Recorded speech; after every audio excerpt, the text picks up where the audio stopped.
Imagine booting up your computer one morning and realizing something subtle but unsettling has changed.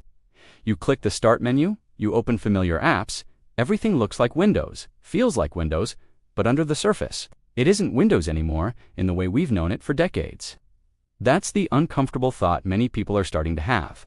As Microsoft talks more openly about deeper Linux integration, something some insiders and analysts are casually calling a kind of Linux mode. And while Microsoft hasn't stood on a stage and declared the death of Windows, the direction they're moving in raises a serious question. That would have sounded crazy 10 years ago. What if Microsoft's embrace of Linux doesn't just coexist with Windows, but eventually makes Windows itself unnecessary? To understand why this matters, you have to zoom out and look at Microsoft's long relationship with Linux.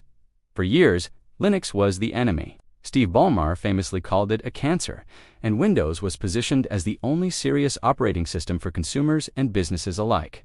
But fast forward to today, and Microsoft is one of the largest contributors to the Linux kernel. Azure runs heavily on Linux.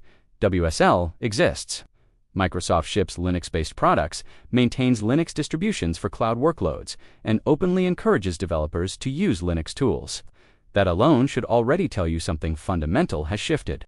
Now, enter the idea of a so-called Linux mode, not necessarily a single toggle you flip in settings, but a gradual transformation where Windows becomes more of a compatibility layer, a UI shell, or even just a branded experience sitting on top of Linux foundations. This isn't pure speculation pulled out of thin air. We've already seen pieces of it. WSL started as a way to run Linux command line tools inside Windows. Then it became WSL2, which actually runs a real Linux kernel in a lightweight virtual machine. That was a huge moment. Microsoft went from emulating Linux behavior to literally shipping a Linux kernel as part of Windows. Once you cross that line, the rest is more about politics and branding than technology. If Microsoft is already comfortable bundling Linux inside Windows, the next logical step is asking why Windows still needs its own kernel for most tasks. Linux has proven itself at scale, from phones to supercomputers, from servers to embedded systems. Windows, by contrast, carries decades of legacy baggage, supporting ancient APIs, weird edge cases, and backward compatibility hacks costs time, money, and engineering effort.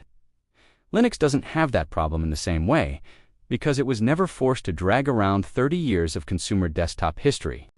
This is where things get interesting, especially for the desktop. Microsoft's real business today is not selling Windows licenses to home users. It's cloud services, subscriptions, enterprise tooling, and data. Windows is valuable insofar as it keeps people inside Microsoft's ecosystem.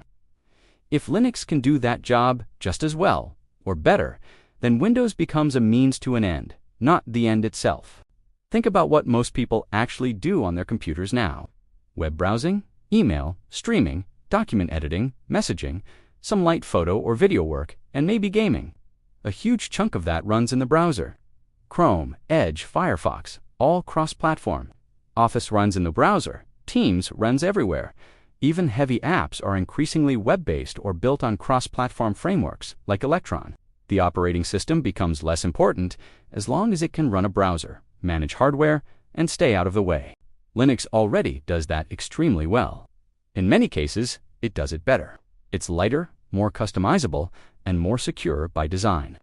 The only thing that has traditionally held Linux back on the desktop is software compatibility, especially for Windows-only apps and games. But look at what's changed. Proton has made Windows games playable on Linux at an astonishing rate. Many professional apps now have Linux versions or viable alternatives. And for the rest, containerization and virtualization fill the gaps. Now imagine Microsoft leaning into this reality instead of fighting it. Imagine a future Windows release where the core OS is Linux and Windows apps run in a compatibility layer similar to Wine or Proton, but officially supported and deeply integrated. From a user's perspective, nothing breaks. Your old apps still run, your games still work, your workflow stays intact. But under the hood, the system is Linux. At that point, what is Windows? Really? Is it the kernel? Is it the UI? Is it the brand? If Windows becomes a Linux distribution with a Microsoft-designed shell and compatibility layer, then Windows, as a separate operating system, effectively dies, even if the name lives on. This is where the idea of Linux killing Windows becomes more than just clickbait. It's not Linux defeating Windows in a dramatic battle where users revolt and abandon Microsoft overnight.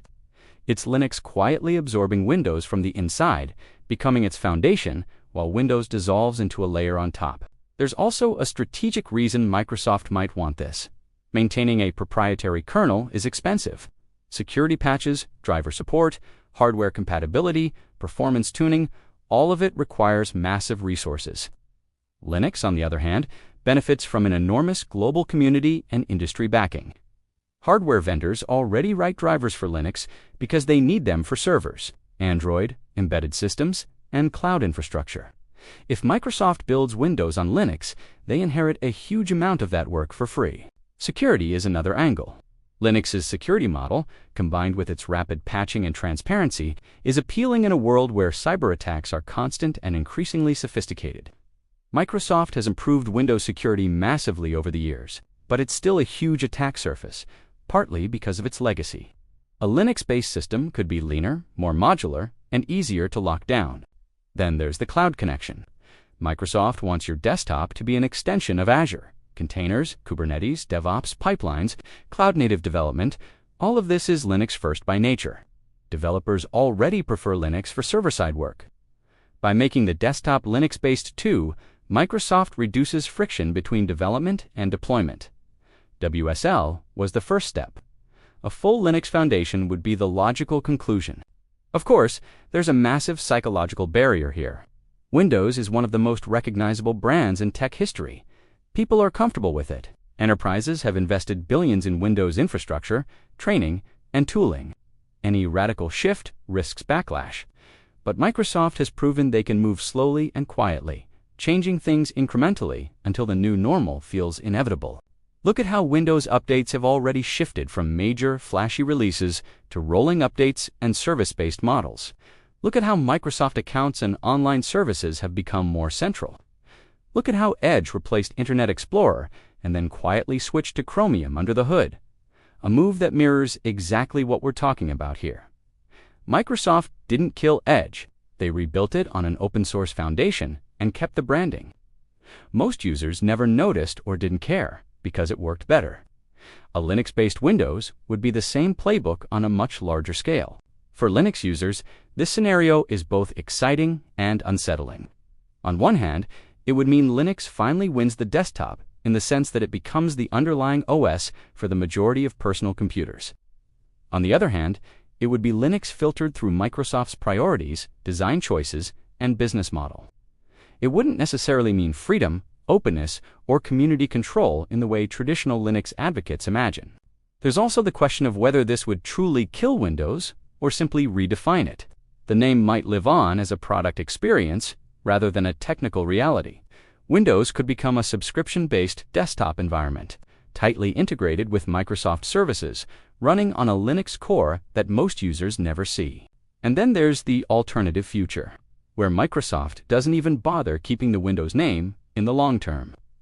Imagine a future where Microsoft ships a Microsoft OS or something similar, explicitly Linux-based, cloud-connected, and modular.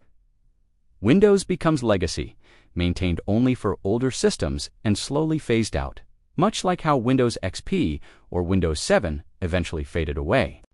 Gaming is often cited as the final fortress of Windows, but even that is starting to crack.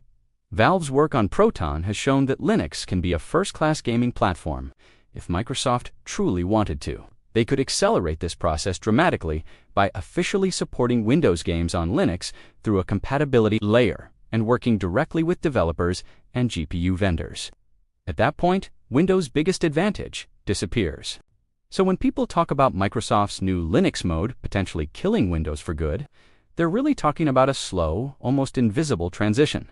No dramatic announcement, no sudden cutoff, just a steady shift where Linux takes on more responsibility, more core functionality, until Windows becomes a shell, then a brand, then a memory. The irony is that this wouldn't be a failure for Microsoft. It would be a success. It would mean Microsoft finally fully embraced the reality of modern computing, where the OS is a platform for services rather than the product itself. Linux would win not because it beat Windows in a popularity contest, but because it proved to be the most practical foundation for the future. For viewers of Linux Chronicle, this is a moment worth watching closely. Whether you're a Linux enthusiast, a Windows power user, or someone who just wants their computer to work, the lines between these worlds are blurring. And in that blur, Windows as we know it may already be fading. Not with a bang, but with a quiet, strategic pivot that changes everything.